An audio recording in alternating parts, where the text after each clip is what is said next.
Hey guys, as we know, injuries are a part of the game. But when an injury takes your bet and your sportsbook leaves you hanging, that hurts. That's why our partners at Fanatics Sportsbook hit different. They've got fair play coverage for you. Fanatics Sportsbook protects all pro basketball player prop bets from first half injuries. This isn't just injury protection, it's real value for your plays. Fanatics is the home of fair play all season long. Your old sportsbook, well, they just won't do that. Time to switch. Download the Fanatics Sportsbook app today. Winning hits different here. Must be 21 or over. Gambling problem? Call 1-800-GAMBLER. Connecticut, call 888-789-7777. Massachusetts, call 800-327-5050. New York, call 877-8-HOPE-NY. Maryland, visit mdgamblinghelp.org. Not available in all states. Terms apply. See Fanatics Sportsbook app.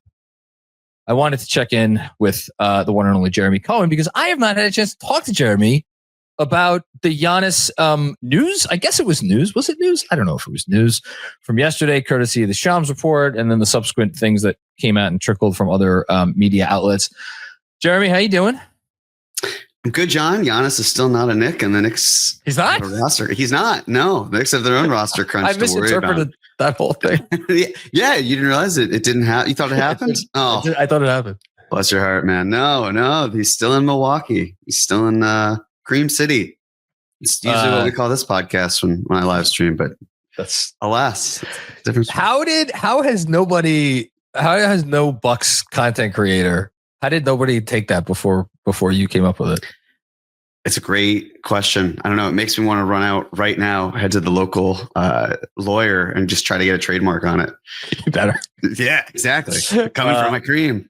If I ever knew what the hell I was doing as a lawyer, I would do it for you, but alas. So I haven't talked to you about the Giannis thing. Let's talk about it now. I'll ask you, what was your impression of the story and where are you at on this thing right now? Honest impression was a shrug. Really? Okay. I'll go into why. Please. Shams had said even earlier this offseason, he didn't know what Giannis was up to. Mm-hmm. He's been chasing this story. And now we get this report, and the report is primarily that there was this exclusive window for the Knicks to operate with Giannis, that Giannis likes New York, which I feel like hasn't been a secret, but it's nice to have it crystallized in someone else's words, but they're not Giannis's own words of I want to play in New York City.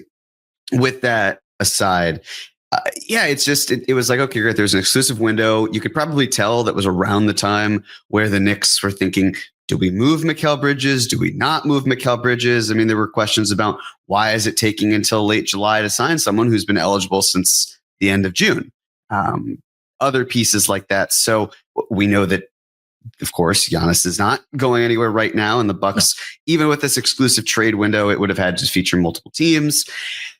At least that's how I see it. And there's really no incentive for the Bucks to be bad for this year, just as a minimum. So it was nice to see that there's interest. Of course, it then has other ramifications of who stays, who goes, when does this happen? When do you achieve this? Do you achieve this? Does another team swoop in? And they're all things that I just think we'll eventually get to. But at minimum, it will be the deadline. But then it's like, why are the Bucks? There's no incentive, again, for them to tank, whether it's at the middle of the season or at the end of the season, unless they somehow get their pick back. And by the time they get their pick back, are they probably going to be too good to really be that bad? So it just felt like a precursor for what's to come next summer, assuming Giannis is in Milwaukee this whole season. But it was nice if you are in the camp of, I like Giannis Antetokounmpo, I'm a Knicks fan, and I could see this happening at some point in the future and really hope it does. So that all makes sense. Can I run something by you that I'm sure I'm not the first person who had this idea, but as I was writing about this yesterday, I thought about it because I'm like, I completely agree with you, given the difficulties of moving ginormous contracts in season when roster limits are 15 and there's not a whole lot of maneuverability around the league to be able to make these big trades. And obviously teams are over the apron and the whole thing. I think it's going to be a next offseason thing. But then, and I should check on where this team is in terms of their relationship to the various aprons. But I was like, if I'm the Hawks, that they're the one team that I kind of do have an eye on during like as a potential for an in-season trade, only for two reasons. One, they have control over this year's Bucks pick, I think, in totality. Like they get, if the Bucks pick is like a bad pick, like they're going to get it because it's the better of that pick or the Pelicans pick. And then they have some control over the Bucks pick in 2027. So there's like a natural asset trade partnership there. And then the other part of it is like the Bucks haven't been to the finals since Bob Pettit was playing. So even if they're like Giannis is probably like bolting in the summer of 2027, I could see them being just crazy enough to be like, you know what? Let's get 2 playoff runs with this guy. I know that's probably out of left field, but that's the one other thought that I wanted to share with you that I thought was maybe relevant. Can't count them out. They've got a $13 million trade exception that they'll probably use. They could bring in more salary beforehand, then aggregate it with the rest of the salary they've got. I mean, you're probably looking at moving. It depends on what the Knicks or what the Bucks want. Is it Jalen Johnson? And if I'm the Hawks, that's a tough move. But of course, you got to trade talent to get talent. So yeah, they shouldn't be ruled out. No team in the East should. The real factor then is yes, so they get there. Maybe they get 2 seasons out of it. Then what? Would it be worth it? Maybe for them it absolutely would be. But then there's the question of sustainability. Do they want to continue building this core? They've got time. Maybe they see it as we are doing the winning thing and we're rebuilding at the same time, but we're rebuilding with another team's assets. So we can try to win. They've got a good front 7. They've got that $13 million to get an 8th man. I think really, if they stay healthy, it could also be an 8th and then 9th man acquired because they do have Kennard is another guy that they got that I was forgetting about. So they can be fun and they can go after this and do that. Absolutely. They're the Spurs, the Rockets, without even saying it, but having to say it, there are options too. It's really the leverage game of where do these players, or really specifically, where does Giannis want to be? He doesn't want to waste a season, but would he want to make the right call? And to him, what's the right call? That's such a, the first person I've heard say that. Like, let me rephrase that. Everybody's obviously talking about this is emerging from a place of Giannis wanting to win. But like, that's to me, that's being said in like this amorphous, like, where is he going to spend the rest of his career, have a chance to like win throughout his 30s? You were like, the way you phrased it gives a lot more urgency and specificity to it. Cause it's like, does he want to waste a year? Because as of now, the way everybody's talking about this, it's like, he's going to waste a year. Because if we don't think the trade is happening before the season, which nobody seems to think he's going to get traded before the season, then it's like, all right, unless some team can pull it off before the deadline, which I think everybody would admit is unlikely, then he's kind of probably going to waste a year, which is like, I wonder how he feels. I mean, obviously I could guess how he feels about that, but is that going to matter? Like, I don't know. And it's really not his call at the end of the day because the Bucks are have him under contract. Yeah. And to your point about the Hawks and not having been to the NBA Finals, totally hear you on it. If I'm Milwaukee, when's the next time I'm going to get a player who's 3/4 as good as Giannis Antetokounmpo? Well, that's why if we're going to like transition to like a possible Knicks trade, and Andrew and me had a short discussion about this on the live stream yesterday. I'm just trying to get if I'm Milwaukee, I'm trying to get as many lottery tickets that have the potential to be golden ticket lottery tickets, which is why, like, how many distant unprotected either picks or swaps, not just picks or swaps, can I get? Because that's like by far the likeliest chance that they're going to get, as you say, another guy who's like 75% as good as this. But right. So if you're Milwaukee, you say, well, we do have a top 3 NBA player right now. Yeah. We've just overhauled our entire team with Dame to get Miles Turner. We can try to make some win now moves in the season, just as a kind of, maybe it's a last dance. Maybe it's just, we want to get better around one of the best players available or the best players in the league. And by doing that, then you just kind of say, this is the season. This is where we have to prove to Giannis. You're basically saying, give us a handful of months so that when the trade restrictions expire on some of these guys, we can aggregate their salaries. We've got limited picks, but still some to move. We can try to at least make this season work and figure out later, we're still going to get some sort of haul for Giannis anyway that's going to make us protected. But it's a real challenge if you're Milwaukee, because why would you give up on a season when you've got this good of a player?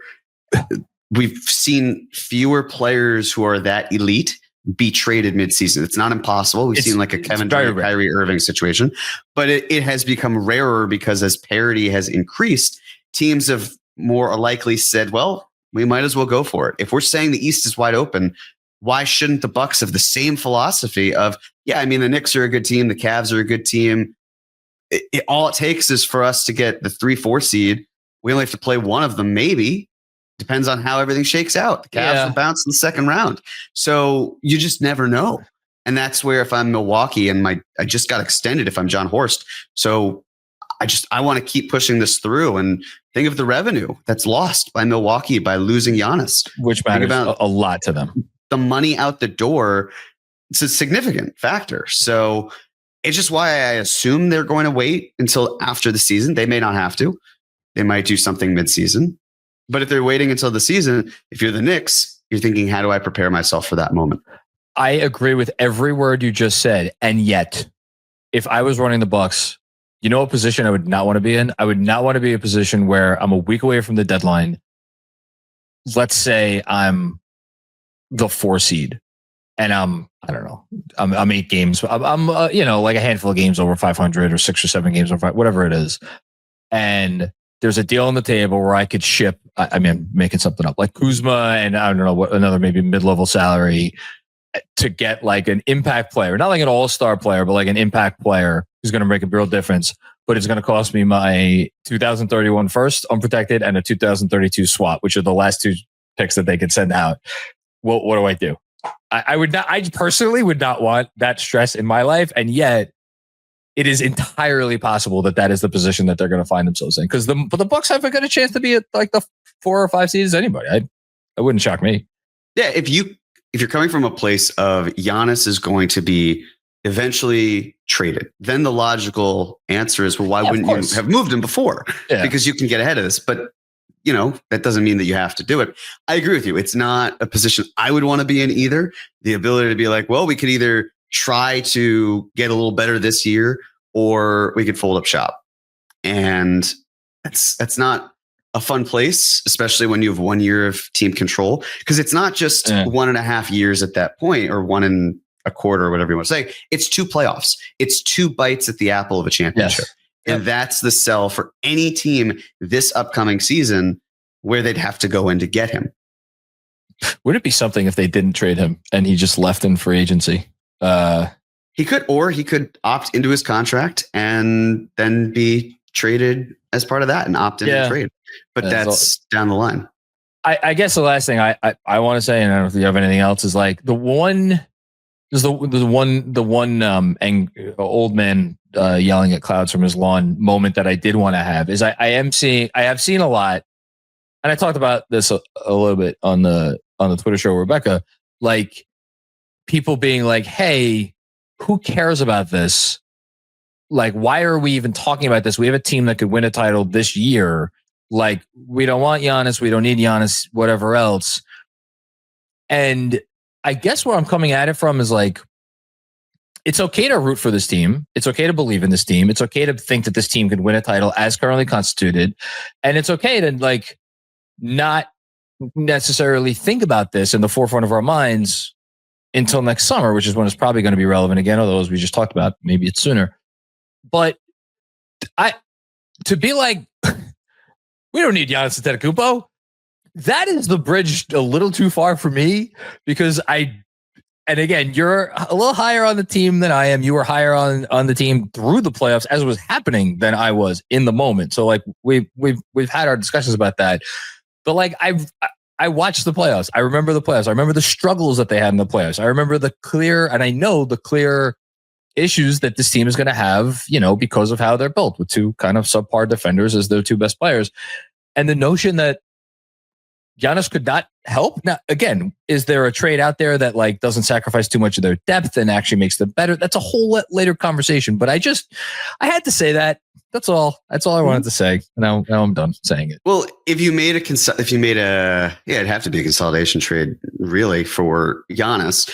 You're trading players and you got to fill those roster spots. And then you have to fill those roster spots with players that you trust, which makes it harder to do in the regular season. Because even if you had the money to then get buyout candidates, you need them to fit exactly what you want and have the money to squeeze through, which is why when the salary cap resets at the end of every season, that's a lot easier for them.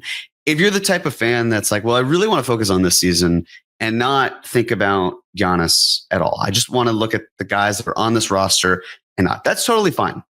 You can do that. I agree. I'm not like, there's no stopping you. I don't want to rule out a Giannis trade mid-season, but I think it's highly unlikely because of the reasons we've laid out. But, and this is going to be a very Americanized way of thinking. You are an American, Jeremy. That's true. That is true. Imagine you're making good money. Okay. Right. And you're like, well, why should I think about retirement? Why should I add to my 401k when I've got all this money right now? And there's no reason to say you should stop spending money, that you shouldn't earn a good amount of money, that you shouldn't have money. But you got to think about later. And if you don't think about later, then you're going to get to later and you'll be like, damn, I probably should have thought about later earlier. And now I can't because I've limited my options because I was so focused on what's in front of me. It's, you know, if you don't want to think about it that way, it's the cupcake problem where you could have one cupcake now, or you could wait and have two cupcakes later. And that's where the Knicks have to be. They have to be forward thinking. You as a fan don't have to be forward thinking. But when you see Mitchell Robinson tearing it up and you're thinking, man, the Knicks got to extend him. Why have they not extended him? Why the hell would they not keep that player? Look at the second apron. Look at the fact that if the Knicks did that and gave him, you know, less than a max extension, they'd be over the second apron. What can you not do when you're over the second apron? You can't aggregate salaries. You'd have to be underneath it. So it's little things like that that will impact how the Knicks operate. Mikal Bridges, he went and signed a new contract. And what did he do? He took a discount. Well, he didn't really take a discount. He took a discount with the Knicks, but he got a trade bonus. Or he got the money that he's saving as a trade bonus. So it would still be his outgoing salary and it would count towards whatever trade would happen. And he'd get his full max extension. So there are ways that the Knicks are essentially staying ready. And even if you want to ignore that, because the ink is already dry on that contract, but there are various things that the Knicks can or need to do to position themselves. And maybe it's neither of those players, but there's more maneuvering they can do next summer. But in order to get to next summer, you have to focus on how do you structure everything this summer. And there's certain things that you can and can't do because of the limitations you've already set and the limitations that you're probably going to have to think about in 8-9 months from now. 100%. And like the last thing I'll say on this is, you were alluding to this, the best thing I've seen written or said about this is what Fred Katz wrote in his piece with James in The Athletic, which is like, you know why we don't have to worry about this right now? Because this is going to solve itself.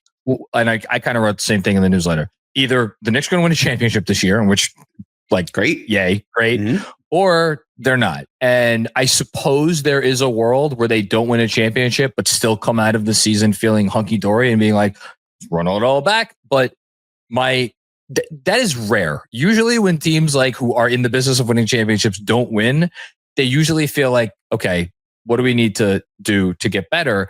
And if you're the Knicks in this Eastern Conference, and then you're looking at it like, oh, what are the Celtics going to be next season? And what are the Pacers going to be next season? And who else is coming for are the Hawks going to be better? Are the Magic, all this stuff, they are probably going to, if they don't win, go back to the drawing board and like, all right, how do we get better? And like, you know, there aren't going to be too many avenues for them to meaningfully improve. And like, so that's why I think one way this is going to like solve itself.